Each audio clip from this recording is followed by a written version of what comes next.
আসসালামু আলাইকুম। গ্রাম বাংলা মোটরস থেকে সবাইকে শুভেচ্ছা অভিনন্দন। তো এই মুহূর্তে রাত্রি প্রায় 9টা 9:30 বাজে। তো আমাদের একসাথে দুইটা গাড়ি বিক্রি হয়ে গেল। তো ফার্স্টে যে গাড়িটা বিক্রি হলো টিভিএস অ্যাপাচি আরটিআর, এবং আরেকটা গাড়ি বিক্রি হলো সুজুকি জিএসএক্সআর। গাড়িটা বিক্রি হয়ে গেল। তো কোথায় এবং কত টাকা সব কেউ জানা ভিডিওর মাধ্যমে। ফার্স্টে আমার দোকানের নাম এবং লোকেশনটা বলে দেই। গ্রাম বাংলা মোটরস, শামসুল কলেজ মোড়, এলেঙ্গা, টাঙ্গাইল। আপনারা এখানে আসলে সকল ধরনের সকল ব্র্যান্ডের রিকন্ডিশন মোটরসাইকেল পেয়ে যাবেন। তো ভাইদের সাথে একটু পরিচয় হই। ভাই আসসালামু আলাইকুম। ভালো আছেন আপনি? জি আলহামদুলিল্লাহ। তো আপনার নাম? আমার নাম ওসমান হোসেন। আর আপনি কোথা থেকে আসছেন? ঢাকা থেকে আসছি। ঘাটাল থেকে যে গাড়ি নিয়ে গেলেন, গাড়ি পছন্দ হয়েছে তো? জি আলহামদুলিল্লাহ। গাড়িটা আমরা কত টাকা বিক্রি করলাম? ৮২,০০০। ৮২,০০০ টাকা, টাঙ্গাইলের নাম্বার সহ। তো এই টাকা নিয়ে তো খুশি আছেন ভাই? জি আলহামদুলিল্লাহ। আর উনি যে গাড়ি নিল উনি আপনার কি হয়? ভাই তো ভাই ভাই আসসালামু আলাইকুম।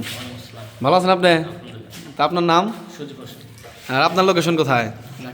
ঘাটাল। তো আপনি যে গাড়িটা আমাদের কাছে নিয়ে গেলেন সুজুকি জিএসএক্সআর, টাঙ্গাইলের নাম্বার 23-এর মডেল। তো গাড়িটা তো পছন্দ হয়েছে?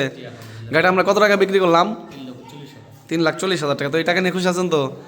তো একদমই ফ্রেশ কন্ডিশন গাড়ি। তো ভাই আমাদের কাছে গাড়ি আছে এবং আপনারা আসলেন, আমাদের কথাবার্তা আচার ব্যবহার আমাদের সম্বন্ধে কিছু বলে দেন। তো আমাদের কাছে গাড়ি আরো সবাই নিতে পারে কিনা, আমাদের কালেকশন কিরকম আছে? অনেক ভালো কালেকশন আছে, ইনশাআল্লাহ চাইলে আপনারা এখানে এসে দেখতে পারেন, জি গাড়ি নিতে পারেন। আচ্ছা বড় ভাই, ঠিক আছে, ভালো থাকবেন। আসসালামু আলাইকুম। ঠিক আছে বড় ভাই, ভালো থাকবেন। হ্যাঁ, আল্লাহ হাফেজ। আচ্ছা।